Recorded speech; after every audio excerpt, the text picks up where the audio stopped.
톨스토이 단편집이란 책에 보면 사람이 무엇으로 사는가라는 단편에 톨스토이가 사람은 자기에게 무엇이 필요한지 다 안다고 생각하지만 미래를 알지 못하며 정말 자신에게 필요한 것이 무엇인지 모르고 살아간다, 이런 말을 합니다.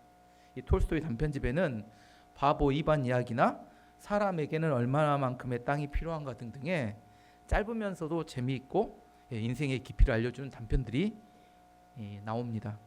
올해 가정의 달을 맞이해서 톨스토이 단편집을 꼭 한번 읽어보시기를 추천합니다. 가족들이. 길진 않습니다. 하지만 재미는 있어요. 이렇게 말해도 잘 안 읽으니까 제가 한번 웃었습니다. 이 책은 삶이 고달프고 지치고 힘들었을 때 읽으면 위로와 힘을 주는 그런 책입니다. 이 아까 톨스토이가 말했던 것처럼 지금 여러분에게 가장 필요한 것은 무엇입니까? 돈입니까? 아니면 건강입니까? 승진이나 취직입니까? 톨스토이는 그 책에서 이렇게 말합니다. 우리 삶에 가장 필요한 것은 사랑입니다. 이렇게 말합니다. 사랑하면 세상이 아름다워 보이지만 사랑이 식으면 세상을 살아가는 게 힘들고 지치게만 느껴집니다. 청년 시절에 누군가를 사랑해서 연애하게 되면 아무것 없어도 그 사람만 있으면 세상을 다 얻은 것처럼 행복함을 느낍니다. 20대의 사랑은 호르몬에 중독된 사랑입니다.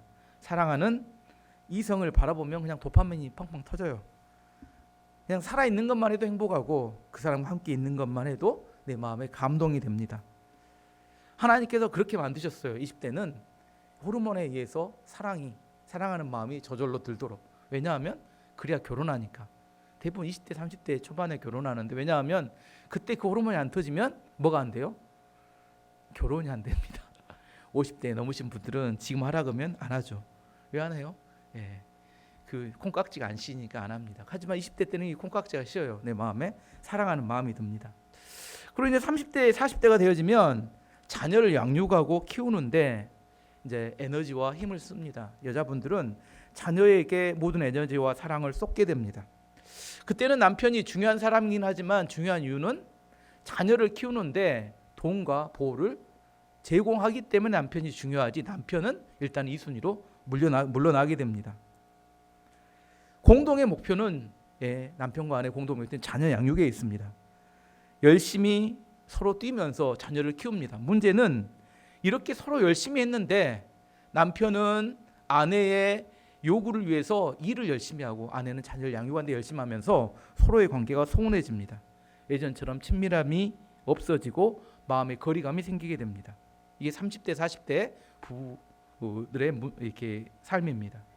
이제 그리고 50대 60대가 되면 이제 자녀들이 진학과 취업으로 집을 떠나게 되고 집에는 남편과 아내 둘만 남게 되는데 관계가 써먹써먹합니다. 그래서 생긴 말이 뭐예요? 무슨 말이 생겼을까요? 가족끼리 그러는 거 아니야. 그런 말이 생겼습니다. 남자들이 이제 은퇴할 쯤 되면 일만 하느라 친구도 별로 없는데 여자들은 육아에서 벗어나면서 시간이 많아지면서 친구가 함께 시간을 보내는 게 즐겁습니다. 남편보다 친구와 함께 시간을 보내는 시간이 더 많아집니다. 어떤 노년의 여자분이 동창회에 갔다가 집에 들어오자마자 막 화를 내더래요. 남편이 물어봤습니다. 어떤 친구가 무슨 자랑을 했어? 누가 너를 무시하더냐? 이렇게 물어봤더니 하는 말이 지금까지 남편에게 밥 차려준 여자는 나뿐이더라, 이렇게 하더래요. 지금까지 남편에게 밥 차려준 여자. 그래서 화가 났다는 겁니다. 일본에서 한때 사회적 문제가 되어서 언론에 집중적으로 토론이 이루어졌던 주제가 뭐냐면, 남편이 직장에서 이제 정년퇴직을 하고 집에 돌아왔더니 아내는 집에서 뭘 기다리고 있었냐면 이혼 서류를 가지고 기다리고 있더래요. 빨리 도장 찍으래요. 이제 뭐 했으니까? 유통기한이 끝났답니다. 뭐가요? 이제 돈을 더 이상 벌어오지 않기 때문에 이제 빨리 도장 찍고 재산 분할해서 헤어지자, 이렇게 이야기하더랍니다. 이게 뭐 실제 있는 일이고 일본에서 굉장히 크게 사회적 이슈가 돼서 우리나라보다 일본은 좀 앞서갑니다. 이런 문제를 가지고. 열심히 살지 않는 것도 아니고 최선을 다해 살지 않는 것도 아닌데 왜 이런 일이 발생했을까? 가정과 자녀를 위해 살아왔는데 결과가 이상합니다. 결과가 이상해요. 근데 우리가 여기서 한번 생각해 볼 점이 있습니다. 뭐냐면 현재 우리에게 정말 필요한 것이 무엇일까? 뭔가 나는 열심히 달려왔는데 정작 뭔가 필요한 걸 놓쳤기 때문에 마지막 황혼령이 우리나라에서 급증하고 있다고 합니다. 가정은 우리 사회의 가장 기본적이고 기초가 되는 공동체입니다. 건물의 기초와 같습니다. 만일 건물의 기초가 흔들리게 되면 건물 전체가 흔들리듯이 가정이 흔들리면 사회 전체가 흔들리게 됩니다. 1세기에 지중해 연안을 이렇게 장악하고 가장 최강대국이었던 로마 제국이 왜 무너졌을까?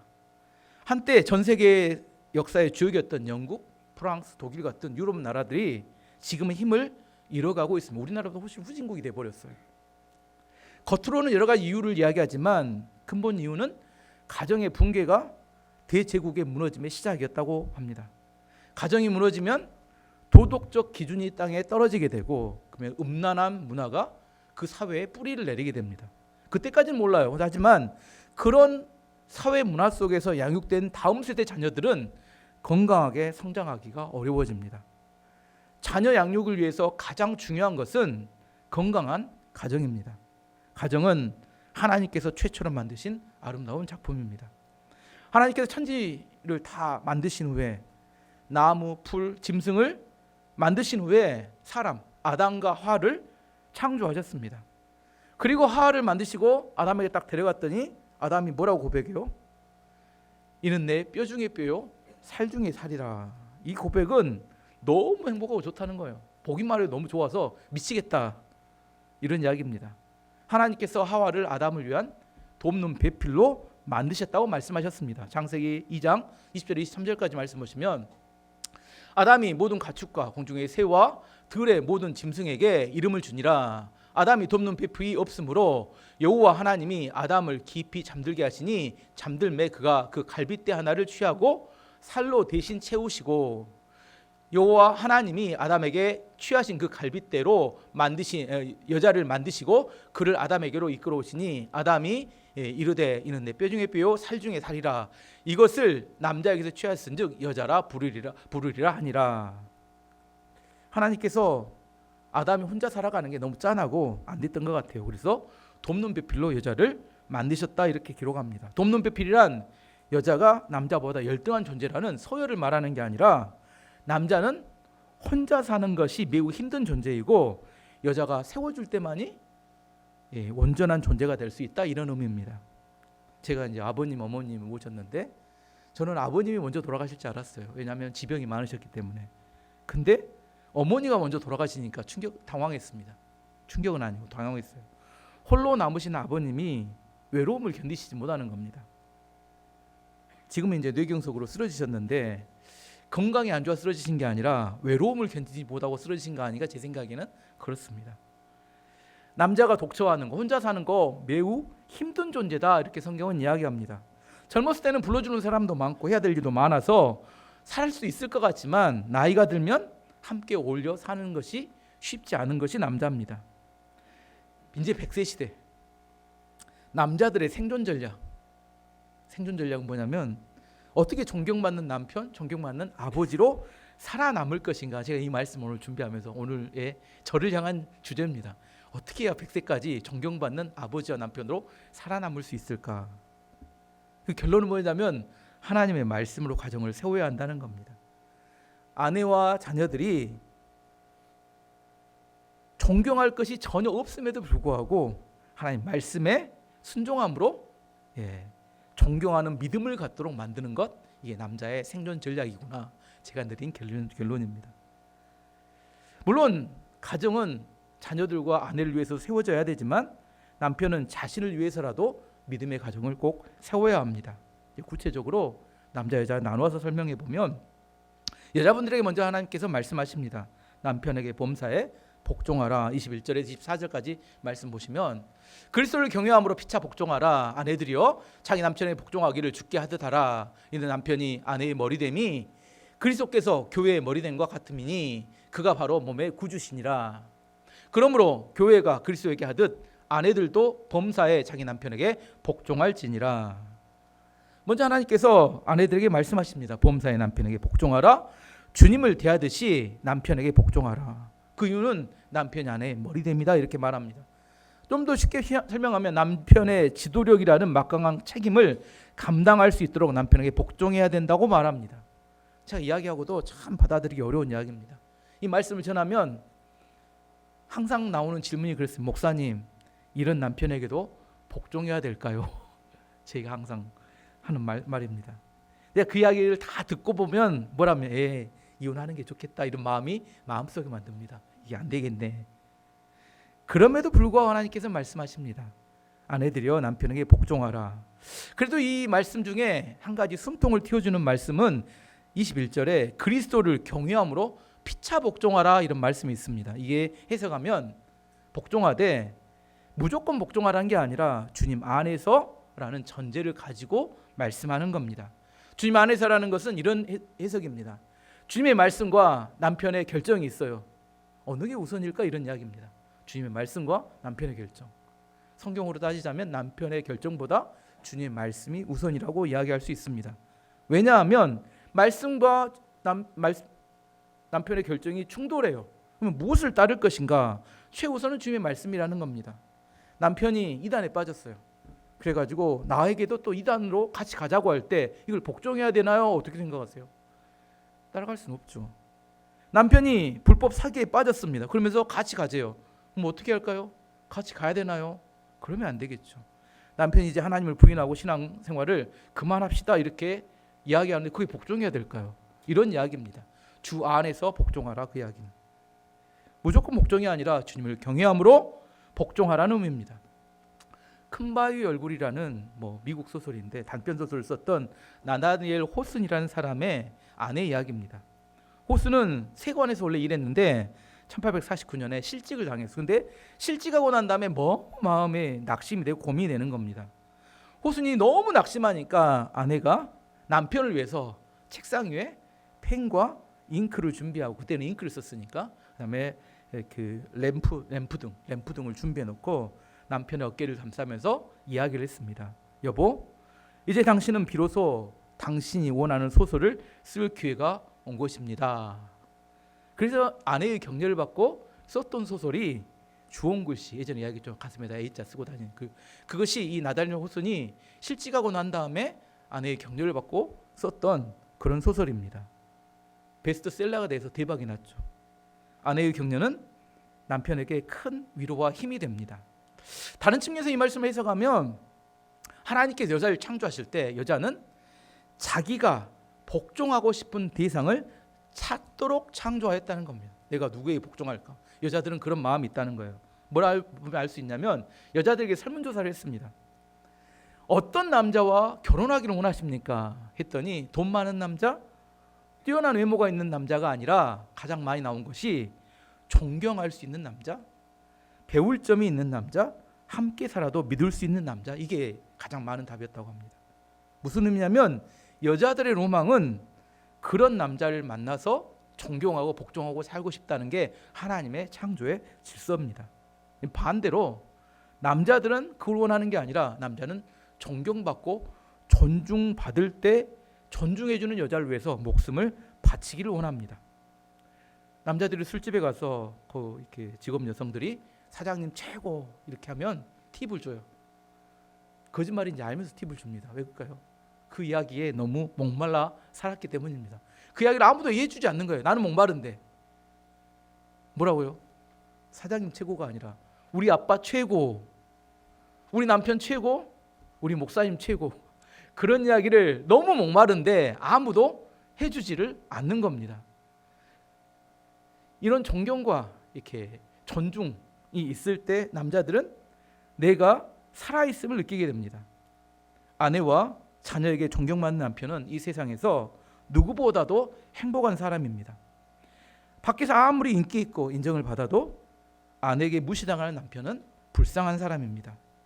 아내들은 실수와 허물이 많고 그런 남편일지라도 복종하고 존경함으로 사랑을 표현해야 합니다. 치열한 세상 속에서 남편은 생각하죠. 너무 치열한 세상 속에 들어가서 가족을 위해 생명을 걸고 일할 때 헌신할 수 있도록 만드는 것이 그 아내의 존경과 사랑입니다. 이제 두 번째로 남편들에게 성경은 이야기합니다. 생명을 바쳐 아내를 사랑하라. 가정에서 남편의 역할은 아내를 위해서 생명을 바쳐 사랑하는 겁니다. 25절에서 27절까지 말씀 보시면 남편들아 아내 사랑하기를 그리스도께서 교회를 위하여 사랑하시고 교회를 사랑하시고 그 교회를 위하여 자신을 주신 같이 하라. 이는 곧 물로 씻어 말씀으로 깨끗하게 하사 거룩하게 하시고 자기 앞에 영광스러운 교회로 세우사 티나 주름 잡힌 것이나 이런 것들이 없이 거룩하고 흠이 없게 하려 하심이라. 예수님께서는 교회를 위하여 십자가를 지시고 생명을 바쳤듯이 아내를 위하여 생명을 바쳐 사랑하라 이렇게 말씀합니다. 생명을 바쳐 사랑하라 이에게 현실적인 해석은 아내를 책임지라 이런 의미입니다. 예수님께서 우리의 구원을 책임지셨듯이 아내의 인생을 책임져야 된다 이런 의미입니다. 일반적으로 성경에서 여자들은 남자보다 연약한 존재다, 깨어지기 쉬운 대상이다 이렇게 말합니다. 베드로전서 3장 7절 말씀 보시면 남편들아 이와 같이 지식을 따라 너희 아내와 동거하고 그를 더 연약한 그릇으로 또 생명의 은혜를 함께 이어갈 자로 알아 귀히 여기라. 이는 너희 기도가 막히지 아니하게 하려 함이라. 또 그 아내를 더 연약한 그릇같이 여겨 지식을 따라 동거하고. 하나님께서 남편들에게 아내는 연약한 그릇으로 귀하게 여겨야 된다고 말씀하십니다. 근데 여기서 연약한 그릇이란 체력이 약하다 이런 의미 아닙니다. 왜 체력이 약하지 않아요? 여자들이 오래 삽니다. 평균 5년은 오래 살아요. 남자는 빨리 죽습니다. 연약하다는 것은 감정적으로 깨어지기 쉬운 존재라 그런 의미입니다. 여자들은 쉽게 상처를 받을 수 있습니다. 또한 아내들의 거룩하고 정결한 삶을 위해 남편들은 신앙적인 모범과 영적인 제사장이 되어야 합니다. 남편은 누구를 위해서 신앙생활을 열심히 해야 될까요? 남편들, 오늘 여기 남편들은 누구를 위해서?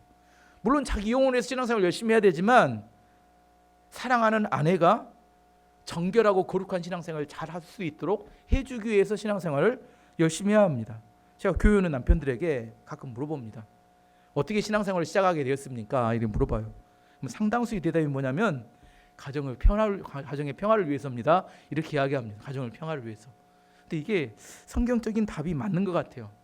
남편의 역할은 성경에 뭐라면 물로 예수님이 교회를 깨끗하게 씻었듯이 아내가 정결하고 거룩한 삶을 살도록 도와주는 거다 이렇게 이야기합니다. 아내가 거룩하고 정결한 삶을 살 수 있도록 하기 위해서 남편의 역할은 말씀의 공급자가 되어야 되고 가정 안에서 축복의 선포자가 되어야 합니다.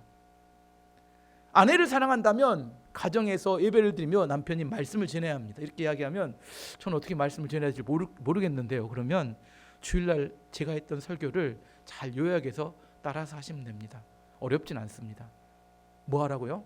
말씀을 남편은 가정에서 선포하고 전하는 역할을 해야 합니다. 또한 두 번째는 축복을 해줘야 됩니다. 축복 기도는 아버지 남편에게 주신 하나님의 특권이자 의무입니다. 자식들과 아내를 놓고 뭐 해야 돼요? 축복 기도를 해줘야 합니다. 그 축복이 그 가정을 평화롭고 하나님의 축복이 머물게 만들기 때문입니다. 또한 좀 더 구체적으로 몇 가지만 이렇게 사랑의 헌신, 남편의 사랑의 헌신에 대해서 이야기하면 아내의 말에 귀를 기울여 주라. 이게 사랑의 표현입니다. 저를 비롯한 대부분의 남자들은 가장 돈이 안 들면서도 쉬우면서도 가장 어려운 일이 아내의 이야기를 끝까지 들어주는 겁니다.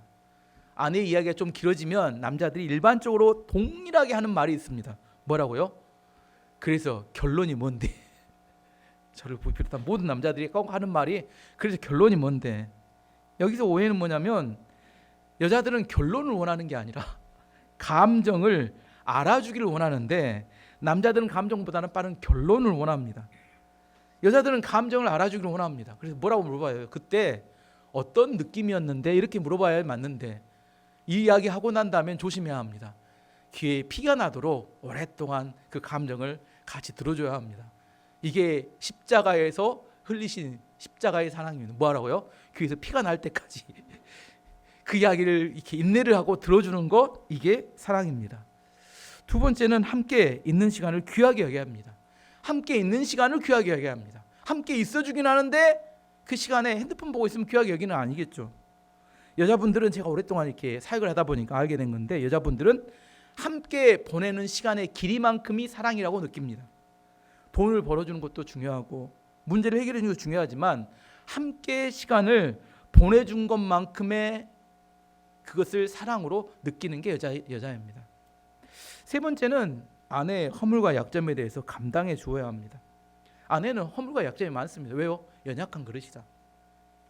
예전에 세순교회에서 우리 장인어른 목사님께서 주례를 하시면 항상 신랑들에게, 저는 묻지 않는데 묻는 질문이 있습니다. 뭐라고 물어보시냐면, 남자가 여자와 결혼하기 위해서 꼭 준비해야 될 게 무엇이냐 이렇게 물어봐요. 그때 정답은 정해졌어요. 제가 청년부 담당 전도사였기 때문에 교육을 시킵니다. 올라가면 목사님 물어볼 거다. 무조건 이렇게 대답해라. 그 대답은 뭐냐면 책임지는 사랑입니다. 아주 크게 대답해야 합니다. 책임지는 사랑. 남자가 여자를 위해서, 결혼을 위해서 준비해야 될 게 뭐냐? 집도 아니고 돈도 아니고 책임지는 사랑입니다. 이렇게 대답합니다. 그러면 목사님이 설교를 이어서 하세요. 여자가 왜 하얀 드레스를 입는지 아느냐? 그것은 남자가 결혼해서 그 드레스에 무슨 색을 칠하든지 그 색깔로 변하기 때문이다. 파란색을 칠하면 파란색으로 드레스가 변하고, 빨간색을 칠하면 빨간색으로 변하고, 검은색을 칠하면 검은색으로 변한다. 10년 지나서 아내의 모습은 남편이 칠했던 색깔 때문이다. 아내가 늑대같이 물어뜯는 사람이 되든 착한 양이 되든 순한 양이 되든, 여러분은 어떤 쪽인지 모르겠는데 물어뜯는 늑대가 되든 아니면 순한 양이 되든 그건 누구 책임이다? 남편 책임이다. 그렇게 목사님이 주례를 하십니다. 동의가 돼요. 책임지는 사랑에 대한 해석입니다. 책임지는 사랑이란 아내의 삶과 인생 가운데 하나님께서 그 삶이 어떻게 바뀌어가고 있는지, 그것은 남편이 그 아내의 인생을 어떻게 책임지고 감당해 주는지에 따라 달려있다는 겁니다. 이제 마지막 결론입니다. 항상 이 설교를 하고 나면 저에게 후에 돌아오는 질문입니다. 목사님, 저희 가정도 회복될 수 있을까요? 이렇게 물어봐요. 그러면 저는 대답합니다. 사람으로는 할 수 없고 하나님만 하실 수 있습니다. 오늘 제목은 아름다운 부부입니다. 그런데 실제로 요즘 이런 부부를 찾는 것은 쉽지 않습니다. 겉으로는 아름다워 보이는데 속으로는 병들고 힘든 가정들이 너무 많습니다. 사람의 힘과 능력으로 회복이 불가능하겠다, 이런 생각을 하게 됩니다. 하지만 하나님께서 우리 가정의 주인이 되시고 하나님의 말씀이 기준이 될 때 놀라운 기적은 일어나기 시작합니다. 이번 달 내가 어떤 책을 읽어보라고 했어요? 톨스토이 단편집, 사람은 무엇으로 사는가. 사람들은 자기가 무엇이 필요한지 잘 모른다는 겁니다. 그 책을 꼭 읽어보시고 함께 나누시면서 아름다운 가정의 주인은 하나님이 되시고 말씀이 기준이 되는 가정, 그래서 그 아름다운 부부와 아름다운 가정이 되어서 하나님께 기적이 일어나는 5월 한 달이 되기를 축원합니다. 이제 함께 같이 기도하도록 하겠습니다.